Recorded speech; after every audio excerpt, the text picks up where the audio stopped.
نعرہ تکبیر، تاج و تخت ختم نبوت، شان محمد مصطفیٰ، عقیدہ حیات النبی، شان صحابہ، خلافت راشدہ، خلافت راشدہ، مذہب حق اہل سنت والجماعت، حضرت مولانا عبد الواحد قریشی صاحب۔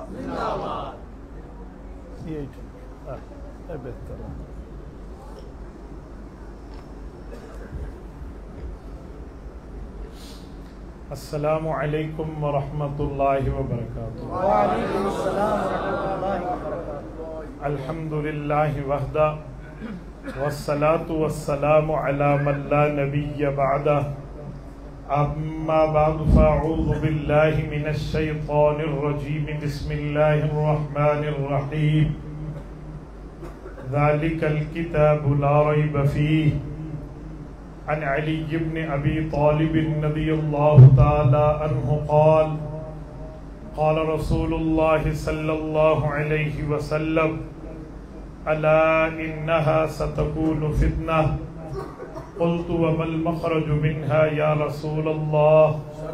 قال كتاب الله فيه نبأ ما قبلكم وخبر ما بعدكم وحكم ما بينكم، هو الفصل ليس بالهزل، من تركه من جبار قسمه الله، ومن ابتغى الهدى في غيره أذله الله، وهو حبل الله المتين، وهو الذكر الحكيم، وهو الصراط المستقيم، هو الذي لا تزيغ به الأهواء ولا تلتبس به الألسنة ولا يشبع منه العلماء ولا يخلق عن كثرة الرد ولا ينقضي عجائبه، هو الذي إذ سمعته الجن حتى قالوا إنا سمعنا قرآنا عجبا يهدي إلى الرشد فآمنا به، من قال به صدق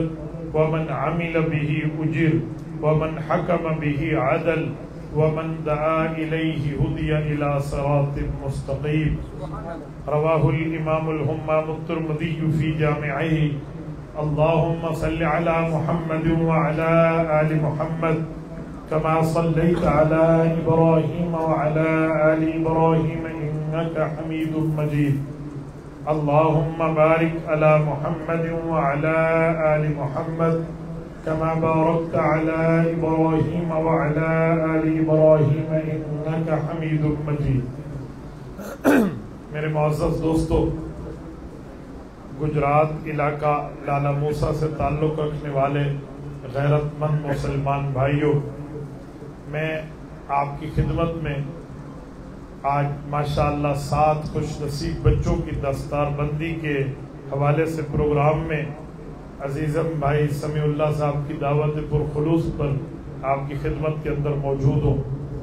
میرے دوستو، میں چند معروضات بنیادی طور پہ آپ کی خدمت پر پیش کرتا ہوں تاکہ آپ آئندہ کی گفتگو کو سمجھ سکیں۔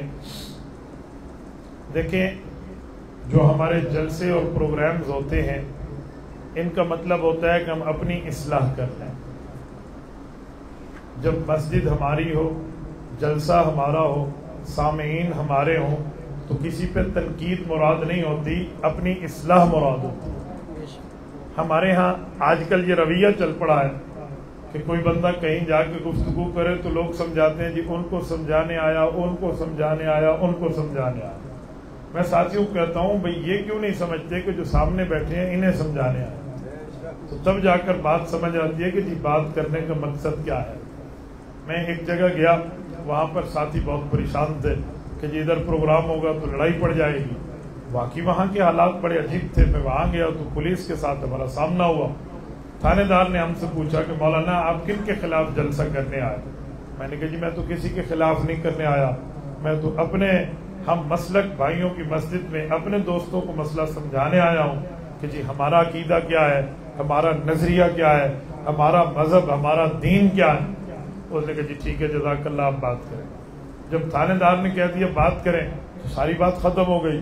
اس نے پورا 1.25 گھنٹہ بیٹھ کے گفتگو سنی، اور وہیں سے جا کے اس نے لکھا کہ واقعی ان نے اپنے بندوں کو سمجھایا ہے، کسی پر کوئی بات نہیں کی، جنہوں نے بات کی تھی وہ اعتراض کیا ہے، وہ غلط کیا۔ یہ میں اس لیے سمجھا رہا ہوں کہ کچھ لوگ شرارت کی نظر کر دیتے ہیں۔ ہم اہل سنت والجماعت علماء دیوبند شرارت کے قائل نہیں ہیں، ہم اپنی مسجد میں اپنا عقیدہ بیان کرتے ہیں، اپنی مسجد میں اپنا نظریہ بیان کرتے ہیں، تو اس پر دنیا کی کسی عدالت نے نہ پابندی لگائی ہے، نہ کسی حکومت نے بین کیا ہے، نہ کسی پر اس کو کوئی اعتراض ہے۔ لیکن بات یہ ہے کہ صحیح انداز میں موقف پیش کیا جائے۔ گالیاں دینا ہماری عادت نہیں ہے، کسی کی پگڑیاں اچھالنا ہماری عادت نہیں ہے، ہم اپنے بڑوں کی پگڑیاں سنبھالنے والے ہیں، ہم پگڑیاں اچھالنے والے نہیں ہیں، پہلی بات۔ دوسری بات، دیکھیں یہ جو سنی اجتماع ہے، اس سنی اجتماع کا یہ مطلب نہیں ہے کہ ہم کسی کے باقی کے اجتماع کو بدعتی اجتماع کہہ رہے ہیں۔ اس سنی اجتماع کا یہ مطلب نہیں ہے کہ ہم کسی کے اوپر کفر کا فتویٰ دے رہے ہیں۔ سنی اجتماع کا مطلب ہے کہ ہم اپنے اجتماع کو بتائیں گے کہ ہمارا عقیدہ بھی سنت کے مطابق ہو، ہمارا عمل بھی سنت کے مطابق ہو۔ بندہ گفتگو سننے کے لیے آتا ہے تو اس نیت سے آتا ہے کہ ہماری اصلاح ہو جائے گی۔ تیسری بات، صرف اپنی اصلاح نہ کریں، اپنی اولاد کی بھی ہمیں اصلاح کرنی چاہیے، اپنے گھر والوں کی بھی جا کے اصلاح کرنی چاہیے۔ دیکھیں خواتین کھلے عام پروگرام میں نہیں ہوتی، خواتین گھروں میں ہوتی ہیں، تو ہمیں چاہیے ہم انہیں بتائیں کہ آج ہم نے یہ ٹائم کہاں اسپینڈ کیا ہے، ہم جہاں وہاں موجود تھے، وہاں کیا بات ہوئی تھی، وہاں کیا معاملہ تھا، کیا سمجھایا، کیا بتایا، کیا سنایا گیا ہے، یہ بات ہم یاد کریں اور اپنے گھروں میں جا کے بتائیں۔ قرآن کریم کہتا ہے قُوا أَنفُسَكُمْ وَأَهْلِيكُمْ نَارًا، اے لوگو خود بھی جہنم کی آگ سے بچو اور اپنے گھر والوں کو بھی جہنم کی آگ سے بچاؤ۔ تو ہماری ذمہ داری ہے کہ ہم خود بھی بچیں اور ذمہ داری ہے کہ صحیح عقیدہ صحیح عمل جا کے اپنے گھر کو بھی بتائیں۔ میرے دوستو، میں آپ کی خدمت میں ایک جملہ کہتا ہوں، اگر ہم لوگ صحیح عقیدہ صحیح عمل کی دعوت دینا شروع کر دیں، ٹھیک ترتیب پر رہنا شروع کر دیں، تو اللہ کی قسم کائنات میں ایسی مثالیں موجود ہیں کہ جہاں مردوں سے بڑھ کے خواتین نے وہ کام کیے ہیں کہ مردوں کی بھی عقل دنگ رہ جاتی ہے۔ دیکھیں اب 7 خوش نصیب بچوں نے قرآن کریم پڑھا ہے۔ ابھی میں آیا، مجھے یہ دونوں حضرات بتا رہے تھے کہ یہاں 7 بچوں نے قرآن کریم پڑھا ہے۔ میں نے کہا تسی اپنی جنت پکی کر لئیے، یقین مانے کوئی مذاق نہیں ہے۔ قرآن کریم کسی کے سینے میں دوسرا بندہ ڈال کے دے دے اور وہ اللہ کا قرآن پڑھ لے، یقین مانے یہ صدقہ جاریہ ہے۔ بندہ تو قبروں میں چلا جائے گا، ہم مر جائیں گے، دنیا سے چلے جائیں گے، لیکن یہ بات ذہن میں رکھنا، یہ نیکی کبھی نہیں مرے گی، یہ صدقہ جاریہ کبھی نہیں مرے گا، یہ ہمیشہ جاری رہے گا۔ صدقہ ہوتا ہے نیکی کرو، صدقہ جاریہ کیا ہوتا ہے؟ صدقہ جاریہ کا معنی ہے جب تک وہ چلتا رہے نیکی کا ثواب جاری رہے۔ میں مثال کے طور پہ آپ کو سمجھانے لگا ہوں، کسی علاقے میں آپ گئے ہیں، وہاں پانی کا انتظام نہیں ہے، آپ نے کنواں کھدوا دیا، آپ نے نلکا لگوا دیا، آپ نے واٹر پمپ لگوا دیا، آپ نے وہاں ٹینکی لگوا دی، تو جب تک وہ جاری اور ساری ہے تب تک آپ کو ثواب ملتا رہے گا۔ آپ راہ پہ چلتے ہوئے جا رہے ہیں، کانٹا موجود ہے، آپ نے اٹھا کے وہ کانٹا سائڈ میں کر دیا، جب تک وہاں تک لوگوں نے تکلیف سے بچنا ہے آپ کو اس کا ثواب ملتا رہے گا۔ بلکہ نیت ہو نا، نیت، بعض اوقات نیت کو رب دیکھ کے فیصلہ کر لیتے ہیں۔ ہمارے یہاں کہتے ہیں نا نیت والمراد، جو نیت ہوتی ہے تو وہی مراد ہوتی ہے۔ وہ کہتے ہیں کہ اللہ والے کے پاس ایک شخص آیا اور اس نے آ کر عرض کیا کہ حضرت میں نے فلاں جگہ ایک قلعہ ٹھوک دیا ہے زمین میں، اور قلعہ اس لیے ٹھوکا ہے کہ کوئی مسافر آئے گا تو وہ اپنے سواری کو باندھے گا، اپنے گھوڑے کو، اپنے خچر کو، اپنے گدھے کو باندھے گا، تھوڑا آرام کرے گا، مجھے اجر ملے گا؟ فرمایا جی ہاں اجر ملے گا۔ کچھ ٹائم کے بعد ایک اور بندہ آیا، اس نے وہی قلعہ ہاتھ میں اکھیڑا ہوا تھا اور اس نے آ کے اس اللہ والے کے سامنے رکھ دیا کہ جی میں فلاں جگہ آ رہا تھا، ایک قلعہ لگا ہوا تھا باہر زمین میں نے کہا کسی کو ٹھڈا لگے گا، کسی کو تکلیف ہوگی، میں نے قلعہ نکال لیا، مجھے اجر ملے گا؟ فرمایا جی ہاں تجھے بھی ملے گا۔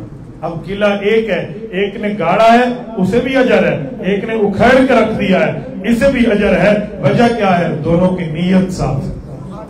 میں اسی لیے کہتا ہوں جب پروگرامز میں آؤ، جب اجتماع میں آؤ تو خالی پیالہ لے کر آؤ، علماء سے بندہ کچھ سنے، اللہ والوں سے کچھ سنے، دینی اجتماعات میں کچھ سنے تو اپنے لیے لے کے جائے، اپنے لیے بھی اپنے گھر والوں کے لیے۔ میں بات کر رہا تھا آپ کی خدمت میں کہ جب ہم گھر پہ محنت کریں گے پھر ہماری عورتوں نے وہ مقام حاصل کرنا ہے جو ہمارے مرد بھی نہیں کر پاتے. آپ کہیں گے کیسے؟ میں آپ کے سامنے ایک کتاب المستطرف فی کل فن مستطرف، یہ علامہ اشبیہی رحمۃ اللہ علیہ کتاب ہے. یہ اسی کتاب سے ایک منتخب واقعہ آپ کے سامنے انہی کی کتاب کی دوسری جلد سے پڑھنے لگا ہوں. یہ میں آپ کی خدمت میں رکھتا ہوں، آپ توجہ رکھنا. حیران ہو جاتا ہے انسان کہ اللہ جل شانہ کے دین پر قربان ہونے کے لیے اللہ نے کتنا خواتین سے کام لیا ہے. مرد تو مرد ہیں، خواتین سے کام لیا. ایک بہت بڑی شخصیت ہے جن کا اصول حدیث میں نام آتا ہے امیر المؤمنین فی الحدیث، حضرت عبداللہ ابن مبارک رحمت اللہ علیہ. بہت بڑا نام ہے.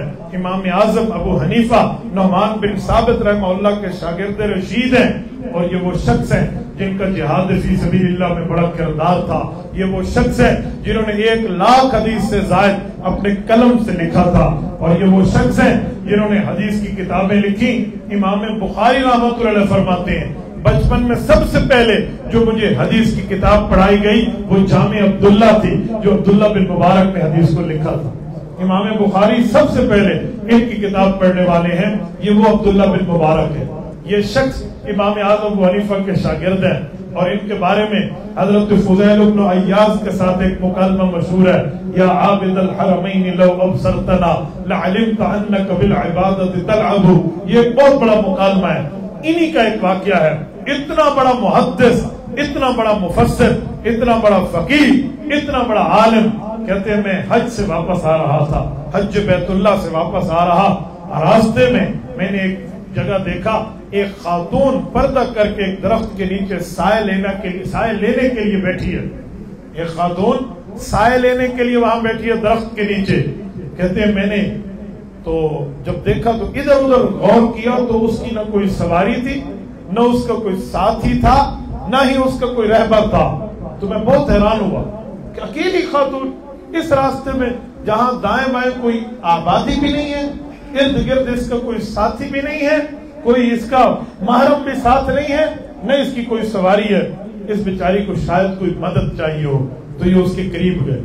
جب یہ اس کے قریب گئے اور انہوں نے اس سے گفتگو کی، گجرات کے غیوروں آپ حیران ہو جاؤ گے، انہوں نے جو بھی سوال کیا وہ عورت ہر سوال کا جواب دیتی تھی پر قرآن کریم کی آیت پڑھ کے دیتی تھی. جو بھی سوال کرتا ہے نا یہ وہ جواب میں قرآن کی آیت پڑھ دیتا.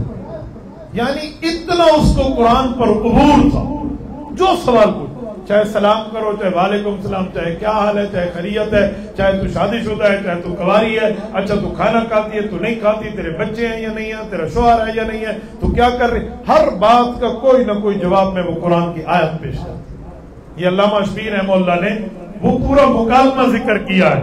وہ ارشاد فرماتے ہیں کہ وہ بوڑھی خاتون ایک درخت کے نیچے بیٹھی ہے. حضرت عبداللہ ابن مبارک رحمہ اللہ اس کے پاس پہنچے ہیں اور اس سے گفتگو کی ہے. تو پہلا سوال کرنے سے پہلے انہوں نے کہا السلام علیکم ورحمۃ اللہ وبرکاتہ، سلام کیا. اس خاتون نے قرآن کی آیت پڑھی، سورۃ یاسین میں ہے سلام قولا من رب الرحیم. یعنی اشارہ تھا کہ میں تمہیں وعلیکم السلام کہہ رہی ہوں. تو یہ قدرے خاموش ہوئے کہ عورت سے ہم نے کیا بات کرنی ہے. تو اس کے بعد اس خاتون سے ابگلا ابھی سوال کرنے ہی لگے تھے، ہاتھ اٹھایا، اشارہ کیا، تو اکیلی، تیرا کوئی محرم یہاں نہیں ہے، کوئی سوار نہیں ہے، اکیلی یہاں کیوں بیٹھی ہے؟ اس خاتون نے پھر قرآن کریم سورۃ اعراف کی آیت پڑھ دی اسی صرف اشارے پر کہ تو یہاں کیوں بیٹھی ہے. انہوں نے کہا من یضلل اللہ فلا ہادی لہ، جسے اللہ تعالی راستے سے بھٹکا دے اسے کوئی ہدایت دے سکتا ہے؟ یہ قرآن کی آیت ہے. یہ اشارہ تھا کہ میں راستہ گم گئی ہوں، میں اپنے قافلے سے دور چلی گئی ہوں. تو عبداللہ بن مبارک بہت حیران ہوئے کہ اس خاتون نے بڑے بلیغ اشارے کے ساتھ مجھے بات سمجھائی اور میرے دوسرے سوال کو پر بھی قرآن کی آیت پڑھ دی. اب یہ بندہ بھی کوئی کم تو نہیں ہے، فقیر الامت ہے اور فقہا کے سرتاج امام اعظم ابو حنیفہ رحمہ اللہ کے حدیث میں شاگرد ہیں اور خود امیر المؤمنین فی الحدیث کا لقب ہے ان کو کہ یہ حدیث کے علوم میں امیر المؤمنین ہے. تو انہوں نے بات سننے کے بعد مسئلہ تو سمجھ گئے تھے کہ عورت راستہ بھٹک رہی ہے. تو انہوں نے اگلا سوال کیا اور سوال ایسا کیا کہ جب وہ جواب دے تو بات کرے، قرآن نہ پڑھے. انہوں نے کہا خاتون میں سمجھ گیا، لیکن یہ بتاؤ کس شہر سے آ رہی ہو، کہاں جا رہی ہو؟ اس عورت نے کیا کہا؟ اس نے قرآن کریم کی آیت پڑھی، سورۃ اسراء 15واں پارہ پہلا صفحہ، کہ سبحان الذی اسرا بعبدہ لیلا من المسجد الحرام الى المسجد الاقصى الذي باركنا حوله لنريه من آیات. پوری آیت پڑھ دی. اس آیت کا مطلب ہے کہ نبی علیہ السلام کو اللہ نے مکہ مکرمہ سے بیت المقدس تک سیر کرائی ہے، سفر اسراء کی بات کی ہے، جو زمینی سفر ہے معراج کی رات. جب اس نے آیت پڑھی تو گویا اس نے بتا دیا کہ میں حج سے واپس آ رہی ہوں، مکہ مکرمہ سے آ رہی ہوں، اور میں نے فلسطین جانا ہے، میں نے مسجد اقصیٰ جانا ہے. عبداللہ بن مبارک بہت حیران ہوئے کہ یار تیسرے سوال پہ بھی قرآن کی آیت پڑھی اور پرفیکٹ جواب دیا. تو وہ انہوں نے سمجھ تو گئے. پھر انہوں نے وہاں پوچھا کہ اچھا چلو ٹھیک ہو گیا، اب یہ سوال کیا تاکہ میں ان کی مدد بھی کروں، لیکن مجھے کچھ سچویشن تو پتہ چل جائے نا. تو انہوں نے کہا اچھا کتنے دن ہو گئی ہیں کہ آپ گوبھی ہوئی ہے؟ اب تو کہہ دے گی نا 10 دن 15 دن 20 دن. تو انہوں نے سورۃ مریم کی آیت پڑھی، قرآن کریم کی، کہا ثلاث لیال سویہ.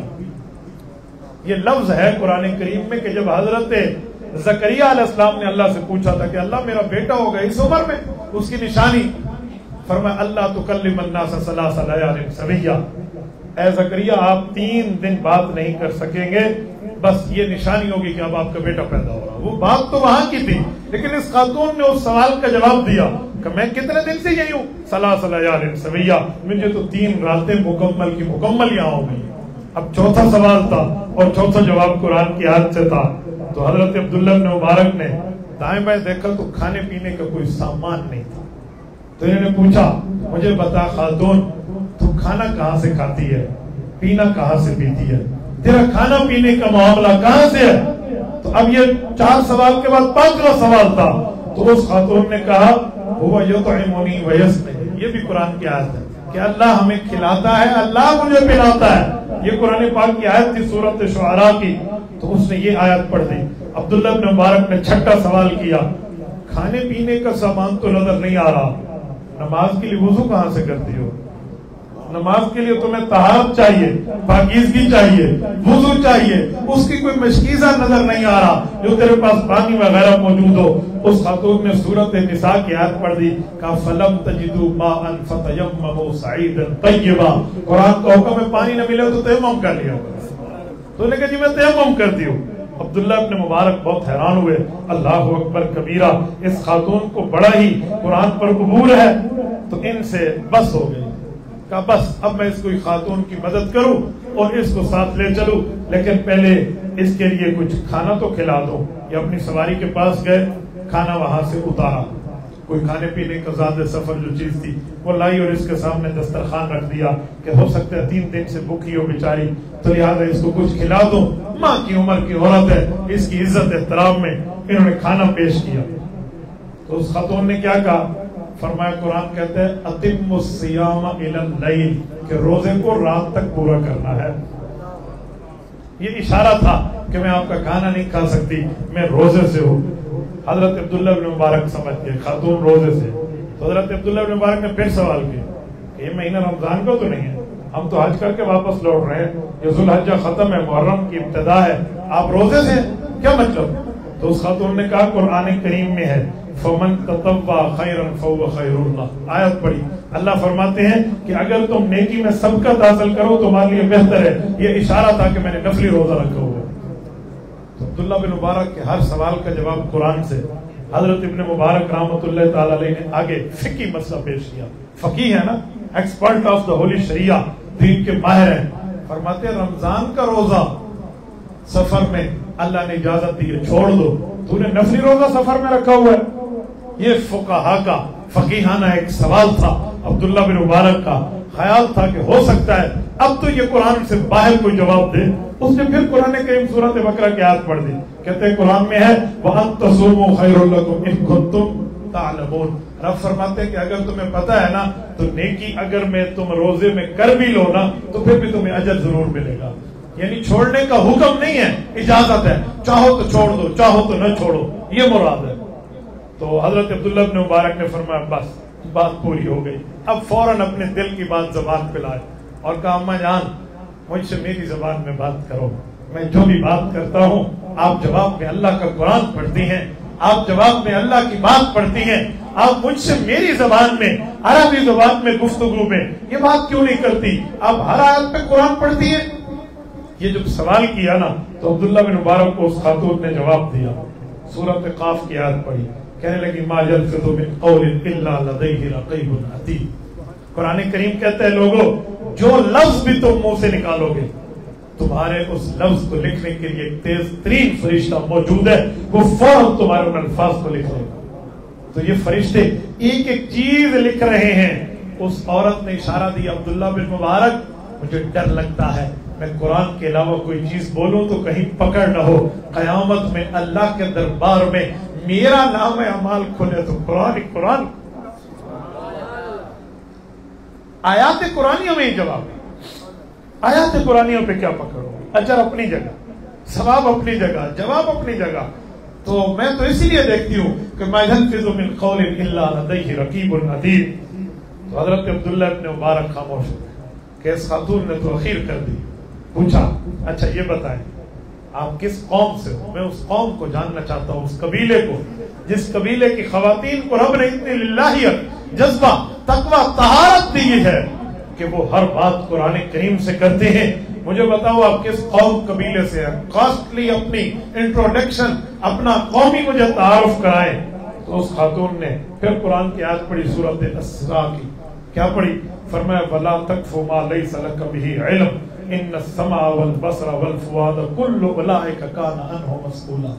اللہ فرماتے ہیں اس چیز کے پیچھے نہ پڑ جاؤ جس کی تمہیں خبر نہ ہو، کیونکہ کان ہے، آنکھ ہے، دل و دماغ ہے، یہ سب سے اللہ پوچھے گا۔ مراد یہ تھا کہ اس سوال کا فائدہ کیا ہے؟ فضول سا سوال ہے، میں جس قبیلے سے ہوں، جس قوم سے ہوں، اس سے کوئی لینا دینا نہیں ہے، لہٰذا آپ کو یہ بات یوں نہیں کرنی چاہیے۔ گویا اس عورت نے تنبیہ کر دی، قرآن کریم کی آیت پڑھی۔ تو حضرت عبداللہ بن مبارک سمجھے کہ میں نے ٹھیک سوال نہیں کیا، بے موقع بے محل سوال کیا۔ تو کہنے لگے جیسے ہم کہتے ہیں نا اپنی زبان میں آئی ایم سوری، اما جان معذرت، عفواً غلطی ہو گئی، معاف فرما دیں۔ جب اس خاتون نے یہ کہا نا، انہوں نے یہ کہا اس خاتون سے، تو وہ خاتون سورۃ یوسف کی آیت پڑھ کے کہتی ہے لا تثریب علیکم اليوم۔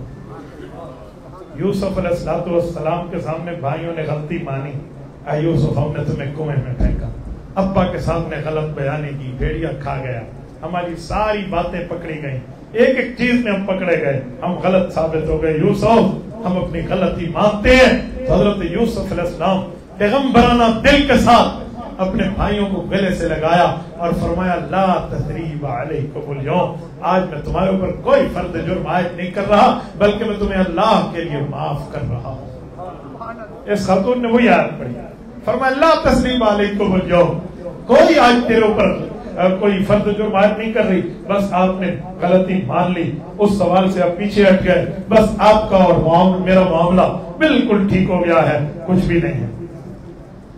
تو اس خاتون سے حضرت عبداللہ بن مبارک نے فرمایا اچھا اب میں آپ کی مدد کرنا چاہ رہا ہوں، چلیے میں آپ کو آپ کے قافلے تک پہنچاتا ہوں، میں اپنی اونٹنی اپنی سواری بٹھانے لگا ہوں، آپ اس پہ بیٹھنا پسند کریں گی تاکہ آپ کو میں وہاں جا کے چھوڑ دوں؟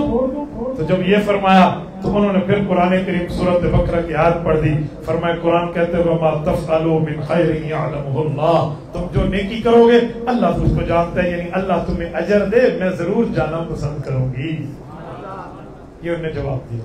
وہ خاتون اونٹ پہ سوار ہونے لگی، عبداللہ بن مبارک نے اپنی اونٹنی بٹھا دی، بٹھائی تو فرمایا بیٹھ جاؤ۔ اب یہ اس ارادے سے ٹھہرے کہیں اماں اوپر بیٹھے گی، تکلیف ہوگی تو میں مدد کروں، اور وہ خاتون چاہتی تھی کہ پردے کا احترام ہونا چاہیے، خاتون اونٹ پہ بیٹھ رہی ہے، اونٹنی پہ بیٹھنے کے لیے کہیں بے پردگی نہ ہو، تو انہوں نے قرآن کی آیت پڑھ دی سورۃ نور کی، کیا فرمایا کل للمؤمنین یغضوا من ابصارہم، قرآن کہتا ہے مومنین سے کہہ دیں، قرآن کہتا ہے مسلمین سے کہہ دیں، اے نبی قرآن کہتا ہے اہل اسلام سے کہہ دیں کہ وہ اپنی آنکھوں کو بد نظری سے بچائیں۔ اس خاتون کا مطلب یہ تھا کہ اے عبداللہ رب کریم نے تمہیں رتبہ دیا ہے، لہذا وہ دوسری طرف کر لو تاکہ میں اس اونٹنی پر سواری کر سکوں۔ یہ اس خاتون نے کہا۔ جب یہ ہو گیا حضرت عبداللہ بن مبارک نے اس طرف نگاہ کی، اس کے بعد وہ خاتون سوار ہونے لگی، اتفاق کجاوے میں اس عورت کا پاؤں الجھ گیا، یعنی سیدھا بیٹھ نہ سکتی، الجھ گیا۔ اس پر وہ وہاں سے آیت پڑھی. اس نے قرآن کریم کی آیت سورۃ شورى کی پڑھی, وما اصابکم من مصیبت فبما کسبت ایدیکم ویعفو عن کثیر. فرمایا اللہ فرماتے ہیں, رب کریم کا اعلان ہے کہ جو تمہیں مصیبت پہنچی وہ تمہارے ہاتھوں کے کرتوتوں کا بدلہ ہے, لیکن اللہ نے تمہاری بہت سی چیزوں کو معاف کر دیا ہے. ہر کرتوت کا بدلہ اللہ تم سے نہیں لے رہا. یہ اشارہ تھا کہ گویا عبداللہ بن مبارک کو خاتون یہ توجہ دلا رہی ہے کہ مجھے یہاں کچھ مشکل پیش ہو گئی ہے, آپ میری کچھ ہیلپ کر سکتے ہیں تو ہیلپ کریں. عبداللہ بن مبارک نے دوسری طرف منہ کیا اور کجاوے کے ساتھ اونٹنی کا پیر باندھا, لکڑی کے ساتھ رسی کے ساتھ باندھا اور پوری ترتیب کے ساتھ اس کو بالکل جکڑ کے بٹھا دیا تاکہ وہ ہلے نہیں, جس سے خاتون کے خانہ کو کوئی تکلیف ہو. تو وہ خاتون اوپر بیٹھی.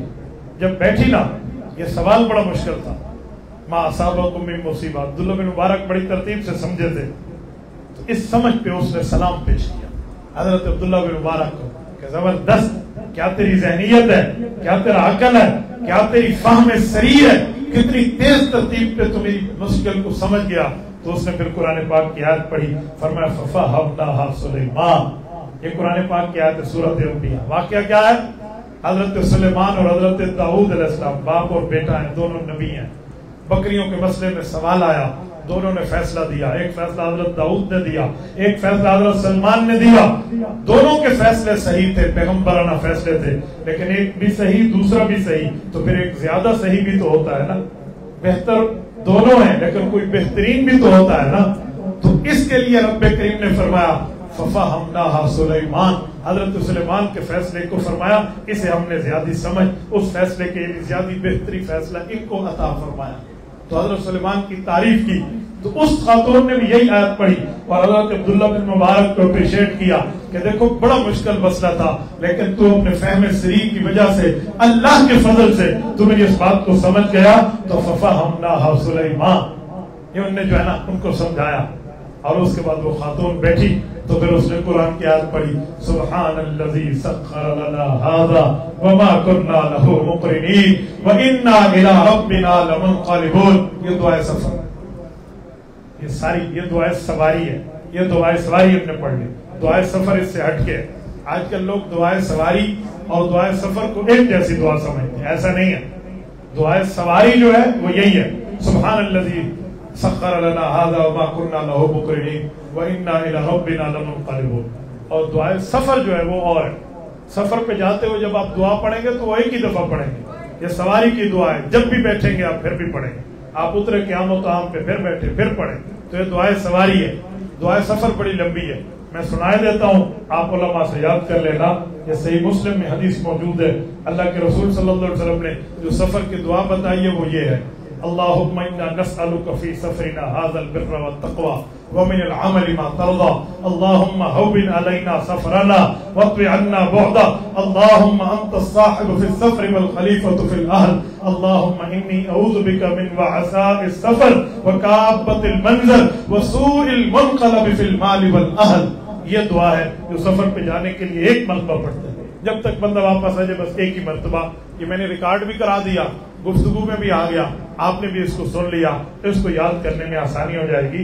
لیکن جو دعا سواری ہے وہ اور ہے جو قرآن کریم کی ہے. تو جب یہ عورت سواری پہ بیٹھی تو اس نے دعائیں سواری پڑھ لی. ہو سکتا ہے دل میں دعائیں سفر پڑھی ہو, زور سے نہیں پڑھی کیونکہ وہ قرآن کی آیت نہیں تھی, فرمان نبوی تھا.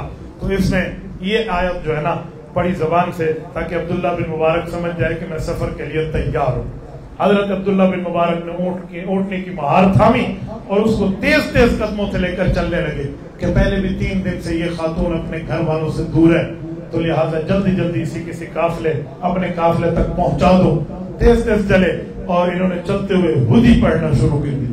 ہدی ایک نظم ہوتی ہے, ہدی ایک اشعار ہوتے ہیں, وہ اشعار اونٹ کے لیے پڑھے جاتے ہیں.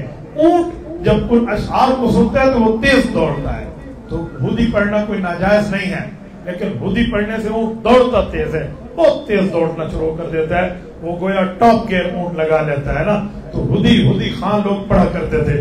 تو عبداللہ بن مبارک نے بھی ہدی پڑھنا شروع کر دی. جب انہوں نے یہ پڑھی اور ہدی کو اس طرح چلایا آگے, تو اس خاتون نے حضرت عبداللہ بن مبارک کو قرآن کی آیت پڑھ کے متنبہ کیا. فرمایا وقصد فی مشیک وغضض من صوتک، قرآن کریم کہتا ہے چلنے میں میانہ روی اختیار کرو اور اپنی آواز کو پست رکھو. تو یہ اشارہ تھا کہ اے خاتون خانہ، آپ نے جو ہے نا، اے عبداللہ بن مبارک، آپ نے اس چیز کا خیال کرنا ہے اور اس معاملے کو دیکھنا ہے کہ آپ نے کس حد تک اس سواری کو لے کر چلنا ہے اور کہاں تک آپ نے اس سواری کو چلانا ہے، لہذا اس معاملے کو آپ نے ٹھیک چلانا ہے. یہ حضرت عبداللہ بن مبارک کا تھا. جب انہوں نے یہ بات کر لی، میں آپ کی خدمت میں پڑھنے لگا ہوں، وہ جلد 2 آ گئی، میں یہاں سے پڑھتا ہوں، توجہ. تو حضرت عبداللہ بن مبارک آہستہ چلنے لگے. آہستہ چلنے کے ساتھ ساتھ ہودی کی آواز بھی پست کر دی. تو جب ہودی پڑھتے ہوئے چل رہے تھے تو اس خاتون خانہ کے دل میں آیا کہ اگر ہودی پڑھنے سے اونٹ تیز دوڑتا ہے تو ہودی کے الفاظ پڑھنے سے بہتر ہے قرآن پڑھا جائے. تو اس خاتون نے حضرت عبداللہ بن مبارک کو قرآن کی آیت پڑھ کے جواب دیا. فرمایا فقرؤوا ما تيسر من القرآن، یہ سورۃ مزمل کی آیت ہے. فرمایا قرآن کریم پڑھو. اللہ فرماتے ہیں جہاں سے آسان ہو وہیں سے پڑھو. اشارہ تھا کہ تلاوت شروع کر دو. تو حضرت عبداللہ بن مبارک نے تلاوت شروع فرما دی. جب تلاوت شروع فرمائی، قرآن پڑھنے لگے تو عورت خاموش ہوئی، عورت خوش ہوئی اور خوش ہو کے وہ سورۃ بقرہ کی آیت پڑھ کے جواب دیتی ہے وما یذکر الا اولو الالباب، کہ رب کریم نے یہ جو چیز عطا فرمائی ہے وہ عقل والوں کو عطا فرمائی ہے کہ بات سمجھ جاتے ہیں. مراد یہ ہے کہ تیرا علم بھی بہترین ہے اور تیرا عقل بھی بہت اچھا ہے. یہ خاتون نے کہا. انہوں نے راہ چلتے ہوئے نے کہا کہ اے عورت ذرا مجھے اپنے گھر کے بارے میں بتائیں، میں قافلے کے قریب پہنچنے لگا ہوں، ہو سکتا ہے یہی قافلہ ہو، آپ کے شوہر یہاں ہوں گے تو مجھے ان کا نام بتائیں، تو ان کا تعارف بتائیں تاکہ میں ان کا نام لوں اور آپ انہی کے ساتھ جا کے مل جائیں. اس خاتون کا شوہر فوت ہو چکا تھا. یہ خاتون اپنے بچوں کے ساتھ آئی تھی، شوہر کے ساتھ نہیں آئی تھی. اب اس خاتون نے حضرت عبداللہ بن مبارک کا سوال سنا تو جواب دیا کہ سورۃ مائدہ میں اللہ فرماتے ہیں یا ایھا الذین آمنوا لا تسألوا عن اشیاء ان تبد لکم تسؤکم، اے مسلمانوں ایسی باتیں نہ پوچھا کرو جب وہ ظاہر ہو جائیں تو پھر تمہارا دل اس سے دکھنے لگے. یہ آیت پڑھی اور اس آیت سے اشارہ دیا کہ دیکھیں میرا شوہر فوت ہو گیا ہے، وہ اللہ کو پیارا ہو گیا ہے، اس لیے غم کی بات کو زیادہ کرنے سے مزید تکلیف ہوگی، تو یہ سوال نہ پوچھیں. یہ ارادہ تھا، یہ اشارہ تھا کہ میرا شوہر فوت ہو گیا. ابن مبارک نے پوچھا اچھا آپ کے ساتھ قافلے میں آئے ہو، آپ کا کوئی محرم تو ہوگا، کوئی بیٹا ہوگا، کوئی ہے تو فرمائیں. تو اس خاتون نے کہا اور قرآن کی آیت پڑھی سورۃ کہف کی، فرمایا المال والبنون زینت الحیات الدنیا. قرآن کہتے ہیں وہ تمہارے اموال ہوں یا تمہارے بیٹے ہوں وہ تمہیں دنیا کی خوبصورتی کے لیے رب کریم نے تمہیں دیے ہیں. تو اس سے پتہ چلا کہ اس خاتون کا اولاد میں بیٹے اس کے ساتھ سفر میں موجود ہیں. حضرت عبداللہ بن مبارک فرماتے ہیں میں اس بات کو سمجھ گیا اور اس کے مدعا کو پہچان لیا تو میں نے اس خاتون سے ایک بات کی تھی کہ اب مجھے کچھ ایسی نشانیاں بتا دیں تاکہ میں آپ کے بچوں کو پہچان جاؤں کہ آپ کے بچے وہاں کیا کام کر رہے ہیں قافلے میں. تو اس خاتون نے قرآن کریم سورۃ نحل کی آیت پڑھی، فرمایا وعلامات وبالنجم هم يهتدون. یہ اللہ تعالیٰ جل شانہ نے ارشاد فرمایا ہے اس کا پتہ چلا کہ ستاروں سے لوگ راستے معلوم کرتے ہیں کہ اس ستارے کو دائیں رکھو، اس کو بائیں رکھو تو اس جگہ جا کے پہنچو گے. یہ سمندر میں جب کشتیاں چلتی ہیں تو ستاروں سے مدد لی جاتی ہے تاکہ ان کو دائیں بائیں رکھ کے کشتیوں کو چلایا جائے. یہ آیت پڑھی تو یہ اشارہ تھا کہ جو میرے بیٹے ہیں وہ قافلے کے رہبر ہیں، وہ راستہ دکھاتے ہیں اور وہ جو ہے نا گائیڈر ہیں، قافلے کو گائیڈ کر رہے ہیں. یہ اشارہ تھا. تو انہوں نے پوچھا کہ آپ اپنے بچوں کے نام تو بتا دیں کہ ان کے نام کیا ہے تاکہ میں ان کو پکاروں اور وہ بچے آپ کے نام پہ آ جائیں. تو اس کے 3 بیٹے تھے، تینوں قرآن پاک کی آیت اس نے پڑھی اور اپنے بچوں کے نام بتائیں. پہلے سورۃ النساء کی آیت پڑھی، اس کے بعد پھر پہلے سورۃ النساء کی آیت پڑھی، دوسرے نمبر پہ بھی سورۃ النساء کی اور تیسرے نمبر پہ سورۃ مریم کی، جن آیات میں ان کے بیٹوں کے نام موجود تھے. پہلے بیٹے کا نام بتایا کہ قرآن کہتا ہے واتخذ اللہ ابراہیم خلیلا، مراد تھا کہ میرے پہلے بیٹے کا نام ابراہیم ہے. اور پھر دوسرے بیٹے کا نام بتایا سورۃ النساء سے وکلم اللہ موسیٰ تکلیما، گویا دوسرے بیٹے کا نام موسیٰ ہے. اور تیسرے بیٹے کا نام سورۃ مریم سے پڑھ کے بتایا یا یحییٰ خذ الکتاب بقوہ، کہ تیسرے بیٹے کا نام یحییٰ ہے. یہ وہاں گئے اور انہوں نے پکارا ابراہیم، موسیٰ، یحییٰ، ان تینوں کے بیٹوں کا نام لے کر پکارا. وہ تینوں دوڑتے ہوئے آئے اور آ کر اپنی ماں کے ساتھ چمٹ گئے. ماں کو دعا دی, ہمیں بھی دعا دی کہ اللہ تیرا بھلا کرے, تو نے ہماری ماں کو جو راستہ بھٹک گئی تھی ہم تک پہنچا دیا. جب شکریہ ادا کر رہے تھے تو ماں نے بیٹوں کی آنکھوں میں آنکھیں ڈال کر کہا شکریہ کی لگی ہے. وہ اشارہ تھا مہمان کو کچھ کھلاتے پلاتے نہیں ہو. تو ماں نے قرآن کی آیت پڑھی کہ جیب سے کچھ نکالو اور مہمان کے لیے کچھ منگاؤ. تو سورۃ کہف میں ہے نا, وہ اصحاب کہف غار میں تھے اور ان میں سے ایک کی نیند اٹھی تو اس نے کہا جی اس کو پیسے دو اور پائے سے کچھ خرید کے لائے, حالانکہ سالوں گزر گئے تھے. تو اس نے وہی آیت پڑھی فَبَعْثُوا أَحَدَكُمْ بِوَرِقِكُمْ هَٰذِهِ إِلَى الْمَدِينَةِ فَلْيَنظُرْ أَيُّهَا أَزْكَىٰ طَعَامًا. کیا رب کریم نے ان کو رتبہ کہاں سے استدلال کی. کہاں بیٹھو جاؤ کوئی بھیجو بازار میں تاکہ وہ ان کے لیے کچھ خرید کے لائے. تو بیٹے دوڑتے ہوئے گئے, باہر سے جا کے مہمان نوازی کے لیے کچھ لائے اور لا کر ان کے سامنے رکھا. اب ماں نے اپنے اس سفر کے عالم ساتھی کو کہا, حضرت عبداللہ بن مبارک کو, وہ بھی قرآن پاک کی آیت پڑھی اور سورۃ حاقہ کی کہ کلوا واشربوا ہنیئا بما اسلفتم فی الایام الخالیہ. قرآن پاک میں جنت میں کہا جائے گا مزے سے کھاؤ مزے سے پیو, یہ ان اعمال کا بدلہ ہے جو تم نے پہلے کیے ہیں. تو عبداللہ بن مبارک کو کہنے لگی کہ آپ نے میرے ساتھ اچھائی کی ہے, میں آپ کے ساتھ برائی کیوں کر سکتی ہوں, لہذا آپ بھی کچھ ہمارے دسترخوان سے کھا لیں. یہ قرآن کی آیت پڑھی اور یہ پڑھنے کے بعد پھر حضرت عبداللہ بن مبارک کو خاتون نے بات کی اور اس کی جانب اشارہ کرتے ہوئے کہنے لگی کہ میں نے یہ نیکی کا بدلہ نیکی سے کیوں دیا کہ سورۃ الرحمن میں رب فرماتے ہیں هل جزاء الاحسان الا الاحسان. فرمایا نیکی کا بدلہ تو نیکی ہی سے ممکن ہے نا. یہ آیت پڑھ دی. یہاں پہ پہنچ کے اس خاتون کی بات ختم ہوئی. عبداللہ بن مبارک نے اس خاتون کے بچوں کو کہا تم تو میرے ساتھ بات کرو, کیا ہو گیا ہے تمہاری ماں کو, ہر بات میں قرآن کی آیت, ہر بات میں قرآن. میں نے پورے راستے میں اپنی فقہ کے علوم کو سامنے رکھ کے جو سوال پوچھا ہے اس خاتون نے اللہ کی قرآن کی آیت. وہ کہنے لگے آج 40 سال ہو گئے ہیں ہمارے ابا کو دنیا سے گئے ہوئے. 40 سال ہماری والدہ نے ہمارے ابا کے دنیا سے جانے کے بعد ان کے ایصال ثواب کی ترتیب یہ رکھی ہے. اللہ میں نے کہا کہ میں آج کے بعد جب بھی بولوں گی اللہ کے قرآن سے بولوں گی, جب بھی بولوں گی اللہ کے قرآن کو پڑھوں گی, جو بھی سوال ہوگا جواب میں آیت پڑھوں گی تاکہ میرے خاوند کو اس کا بدلہ بھی ملتا رہے اور قیامت میں نامہ اعمال کھولے تو قرآن ہی قرآن. میرے دوستو آپ اندازہ لگائیں, اس سے اندازہ لگائیں کہ رب کریم نے کتنا مقام, کتنا مرتبہ, کتنے درجے کی عورتوں کو اور لوگوں کو یہ دیا تھا. میں نے تبھی کہا کہ اجتماع میں آ کر ہم اپنے لیے بھی سوچیں, اپنے گھر والوں کے لیے بھی سوچیں. صرف اپنے لیے نہ رکھیں کہ ہم یہاں آئے ہیں ہمارے لیے فائدہ ہو گیا, بلکہ اپنے گھر کا بھی سوچیں کہ ہمارے گھر کو بھی فائدہ ہو جائے. اور میرے دوستو یہ تو میں نے قرآن کے ساتھ والہانہ لگاموں کی بات کی ہے. اور یہاں ایک بات سمجھاتا ہوں, جو بھی یہاں ترتیب آپ سنیں علماء کی بات سمجھیں اور اپنے گھر تک پہنچائیں, گھر کو جا کے سمجھائیں. مجھے بھائی سمیع اللہ بتا رہے تھے کہ آپ عقائد کے حوالے سے بھی بات فرمائیں. میرے دوستوں میں ایک جملہ سمجھاتا ہوں. عقائد جمع عقیدے کی ہے. عقیدہ کسے کہتے ہیں؟ عقیدہ گرہ کو کہتے ہیں کہ آپ کوئی چیز پر گرہ لگا دیں, گانٹ لگا دیں, بند کر دیں, اس کو لاک کر دیں, تو یہ عقیدہ, اس کا مطلب یہی ہوتا ہے. تو عقائد میں وہ عقیدہ ختم نبوت سے لے کر عقیدہ توحید سے لے کر عقیدہ حیات النبی تک صلی اللہ علیہ وسلم, ایک ایک عقیدہ ہمارا عقیدہ, اس کا نظریہ ہمارا نظریہ ہے. وہی دین, وہی مذہب, وہی مسلک ہمارا. یاد رکھیں عقیدہ بیان کرنے کا مطلب یہ نہیں ہوتا کہ بندہ کسی پہ رد کر رہا ہے, بلکہ عقیدہ بیان کرنے کا مطلب ہوتا ہے اپنے عقیدے کی تفسیر ہو رہی ہے, اپنے عقیدے کی تشریح ہو رہی ہے.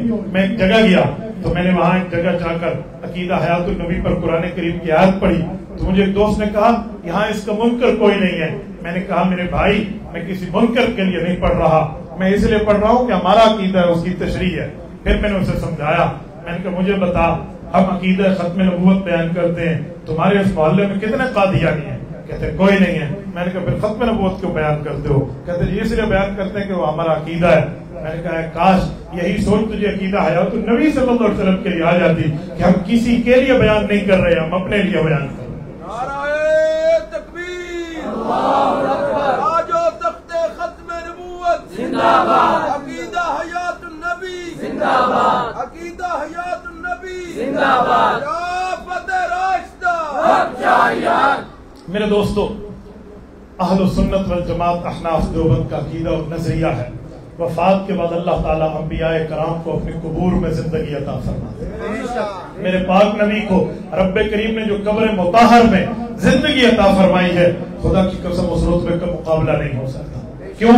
قرآن کریم کہتا ہے سورۃ الضحیٰ میں اللہ جل شانہ نے فرمایا وَلَلْآخِرَةُ خَيْرٌ لَكَ مِنَ الْأُولَى، محبوب مصطفیٰ آخرت کی زندگی جتنی ہوگی وہ آپ کی دنیاوی زندگی سے افضل، دنیاوی زندگی سے بھی بہتر ہوگی۔ مجھے بتائیں نبی علیہ الصلوۃ والسلام کے لیے جتنے رتبے دنیا میں ملے تھے، آخرت میں جا کے ہم کہہ دیں نعوذ باللہ حضور اس رتبے سے بھی گئے، اس صفت سے بھی گئے، اس معاملے سے بھی گئے، یوں بھی نہیں ہے، یوں بھی نہیں ہے، تو ہم نبی علیہ الصلوۃ والسلام کو نعوذ باللہ ایک پتھر کی حیثیت دیں تو یہ قرآن کریم کی آیت کے ساتھ مذاق نہیں ہے۔ لہذا ہمیں جتنی عزت نبی کی زندگی میں ہے اس سے بڑھ کے عزت نبی کی وفات کے بعد ہے۔ اللہ تعالیٰ آپ کو روضہ اقدس پہ لے جائے، گنبد خضراء پہ لے جائے، مدینہ طیبہ میں لے جائے، جب آپ رسول اللہ کے روضے پہ جائیں گے آپ دیکھنا دو شعر رسول اللہ صلی اللہ علیہ وسلم کے روضے کے دائیں طرف، دو اشعار رسول اللہ صلی اللہ علیہ وسلم کے روضے کے بائیں طرف لکھے ہوئے ہیں، آج بھی روضے نبوی پہ لکھے ہوئے ہیں۔ میں پڑھ دیتا ہوں ان کے ترجمے کے ساتھ، سنو۔ وہ شاعر کہتا ہے یا خیر من دفنت بالقاء اعظمه فطاب من طيبهن القاء والأكم نفس الفداء لقبر انت ساكنه فيه الافاق وفيه الجود والكرم۔ فرمایا یا خیر من دفنت بالقاء اعظمه، فرمایا اے وہ خوبصورت شخصیت، وہ عظیم شخصیت جو یہاں دنیا میں تشریف لائے ہیں، بالقاء اعظمه فطاب من طيبهن القاء والأكم، آپ وہ خوشبودار جسم کے مالک ہیں، آپ کی خوشبوؤں کی وجہ سے یہ ارد گرد کا علاقہ بھی خوشبودار ہو۔ نفس الفداء لقبر انت ساکنہ، فرمایا میری جان قربان اس قبر میں جس میں آپ کون ہیں؟ ساکن لفظ ہے، انت ساکنہ، ساکن ہیں۔ دیکھو اگر بندے کی زندگی نہ ہو تو لوگ ساکت کہتے ہیں، زندہ ہو تو ساکن کہتے ہیں۔ میں مثال دے رہا ہوں، میں خط لکھوں اور لکھوں سکنا لالا موسیٰ قاری سمیع اللہ، تو سکنا کا کیا معنی؟ قبرستان جاؤ، سکنا کا معنی زندہ کے گھر جاؤ، ساکت وہ مردہ کو کہتے ہیں۔ یہاں لفظ ہے نفس الفداء لقبر انت ساکنہ، تو نبوت کے لیے لفظ سکون، لفظ ساکن، لفظ سکنا کا استعمال ہونا نبی کی قبر کی زندگی کی بات ہے، اور یہ رسول اللہ کے روزے پہ لکھا ہوا ہے۔ سبحان اللہ۔ فیہ العفاف وفیہ الجود والکرم، فرمایا جو چیز آپ کے ساتھ دنیا میں تھی آپ کی سخاوت آج بھی آپ کے ساتھ موجود۔ میرے دوستو یہ رسول اللہ صلی اللہ علیہ وسلم سے محبت کی بات ہے، پیار کی بات ہے۔ میں ایک جگہ ایک دن بات کی تو مجھے ایک شخص نے کہا مولانا نبی کے روزے پہ لکھا ہوا ہونا کوئی دلیل ہے؟ روزے پہ لکھ گیا تو بس یہ قرآن کی آیت بن گئی ہے؟ میں نے کہا بھائی اتنی جلدی کی ضرورت نہیں ہے، میں تمہیں ایک آیت پڑھ دوں؟ کہتے جی پڑھ دیں۔ حدیث پڑھ دوں؟ کہتے جی پڑھ دیں۔ ان کے سامنے موطا امام مالک موجود تھی، میں نے کہا کس کی کتاب ہے؟ کہتے حدیث پاک کی ہے۔ صحیح ہے؟ کہتے جی صحیح ہے۔ لکھنے والا بہت بڑا امام مالک ابن انس الاسبہی رحمہ اللہ ہے۔ میں نے کہا جی ٹھیک ہو گیا، ذرا اس کا کتاب الصلاۃ اٹھائیں، باب جامع الصلاۃ اٹھائیں، اس میں حدیث پاک ہے رسول اللہ صلی اللہ علیہ وسلم نے اللہ سے دعا کی ہے، فرمایا لعن اللہ الیہود والنصارى، اللہ یہود اور نصارہ پہ لعنت کرے۔ کیوں؟ فرمایا اتخذوا قبور انبیائہم مساجد، ان لوگوں نے نبی کی وفات کے بعد نبی کی قبروں کو سجدہ گاہ بنا لیا، اس لیے حضور پاک نے منع کیا۔ اور اپنے لیے کیا فرمایا؟ اللہم لا تجعل قبری وثنا یعبد، اللہ میری قبر پہ کبھی شرک نہ ہو۔ نہیں سمجھے؟ اللہم لا تجعل قبری وثنا یعبد، اللہ میری قبر پہ کبھی شرک نہ ہو، میری قبر کو شرک کی اماجگاہ نہ بنانا۔ میں نے اسے کہا نبی کی زندگی کی بات نبی کے روزے پہ ٹھہری ہے، اس سے پتہ چلا عقیدہ حیات النبی شرک کی عقیدہ نہیں ہے۔ صرف تو نبی پاک علیہ السلام کے روضہ اقدس میں موجود ہے، اسی لیے اس کو اس ترتیب پہ نہیں لینا چاہیے۔ باقی اللہ تعالیٰ ہم سب کو زندگی بھی عطا فرمائے، دین بھی عطا فرمائے، مذہب بھی عطا فرمائے، تو دلیل کے ساتھ بندہ بات کرے، دلیل ہوتی ہے، دلیل کے ساتھ سمجھایا جائے، اس پر گالم گلوچ، اس پر تضحیک آمیز لہجہ، اس پر دوسرے کی نفرت نیچے دکھانے کی بات نہیں ہوتی۔ یہ رسول اللہ صلی اللہ علیہ وسلم کی ذات کی بات ہوتی ہے، اللہ کے دین کی بات ہوتی ہے، مذہب کی بات ہوتی ہے۔ اور مذہب اور دین ہمیں کبھی کسی کی گالیاں دینا نہیں سکھاتا، کسی کی پگڑی اچھالنا نہیں سکھاتا، وہ اپنے عقیدے کو دلیل کے ساتھ بیان کرنا، دلیل کے ساتھ سنانا، دلیل کے ساتھ سمجھانا بتاتا ہے۔ صحیح مسلم کی حدیث پاک ہے، کتاب کا نام صحیح مسلم ہے، ضعیف مسلم نہیں ہے، صحیح مسلم ہے، جلد نمبر 2 ہے، کتاب الفضائل ہے، باب فضائل موسیٰ ہے۔ حضرت علیہ الصلوۃ والسلام، حضرت انس بن مالک رضی اللہ عنہ راوی ہیں، خود اللہ کے رسول اپنا واقعہ سناتے ہیں، فرمایا مررت علی موسیٰ لیلۃ اسری بی عند الکثیب الاحمر وهو قائم یصلی فی قبرہ، فرمایا جب میں معراج کی رات موسیٰ علیہ السلام کی قبر کے قریب سے گزرا، 7 سرخ ٹیلا تھا اور حضرت موسیٰ علیہ السلام اپنی قبر میں ٹھہر کے نماز پڑھ رہے تھے۔ سبحان اللہ، یہ حدیث پاک صحیح ہے، اس پر کوئی اعتراض نہیں ہے۔ ایک دن ایک شخص نے مجھے چٹ لکھ کے کہا کہ مولانا یہ تو آسمان والی قبر تھی، زمین پہ تو کوئی قبر نہیں ہے۔ اور میں نے کہا خدا کے بندے، رب تجھے ہدایت عطا فرمائے، اس میں لفظ ہے عند الکثیب الاحمر، 7 سرخ ٹیلا تھا۔ کوئی ٹیلے زمین پہ ہوتے ہیں، آسمان پہ نہیں ہوتے، وہ کدی ٹبے اتنے جا کے بھی ویکھے نے۔